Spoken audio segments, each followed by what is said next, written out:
All right, let's just jump right in. We're about to go head-to-head with what I can only describe as a mathematical monster.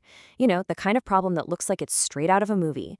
But what if I told you we could slay it? Right here, right now. So here it is, the villain of our story. A 10th degree polynomial. Just look at that thing. All those terms, all those coefficients. It's an absolute beast. And your first instinct might be to, just run for the hills. But stick with me here, because there's a secret weapon we're about to use.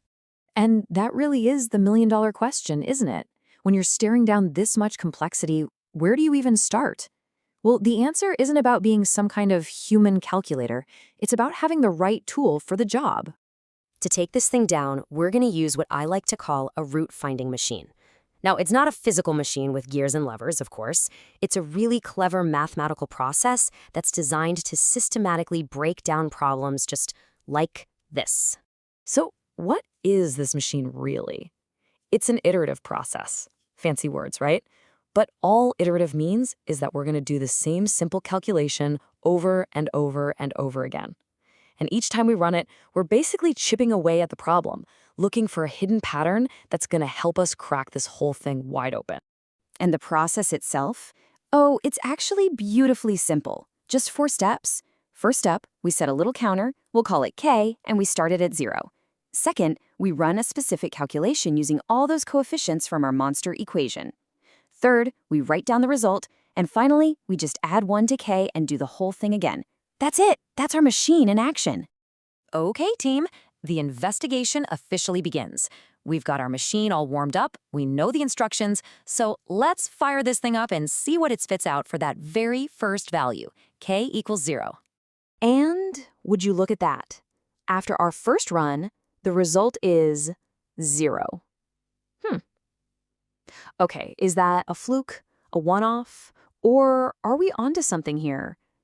There's only one way to find out. Let's run the machine again for k equals 1. 0? Again. Okay, now my detective senses are tinkling.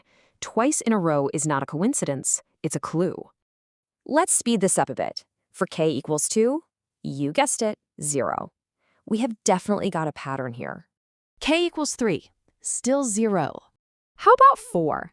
0? 5. Yep. Still 0. This isn't just a clue anymore, is it? This is the key to the whole puzzle. 6 is a 0. 7? Also a 0. 8, you know the drill. Nothing but zeros. And for our final run, k equals 9. It's a perfect streak, an unbroken chain of zeros. This is incredible. So this leads to the most important question of all. What on earth does this amazing pattern actually do for our monster equation? This is the moment, the big reveal. We're about to take our incredible discovery, that repeating pattern of zeros, and use it to completely transform the problem. Okay, check this out. On the left, there's our original beast in all its terrifying glory. But because of our machine, because of that pattern, we get to replace every single one of those messy coefficients. And as we do, poof! All that complexity, it just melts away. And after all that, this is it. This is what's left.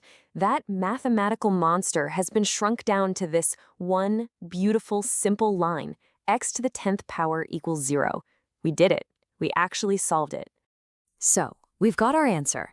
But what does it really mean? And here's where it gets a little weird. Because the source material we're looking at, it leaves us with one final, very strange puzzle to think about. Okay, so if x to the 10th power is 0, well, the only number that works for x is 0, right?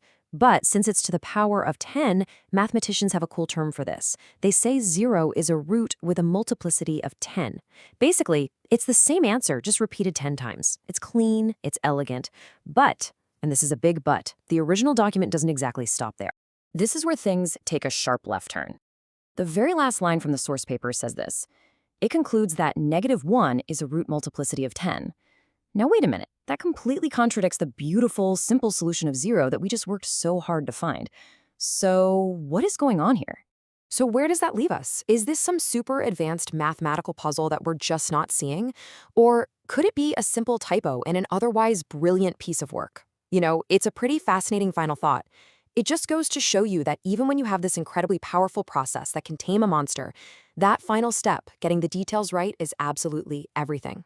The journey to the answer is where all the magic happens, but a single misplaced minus sign can change the entire story. So I'll leave you with that. What do you think happened here?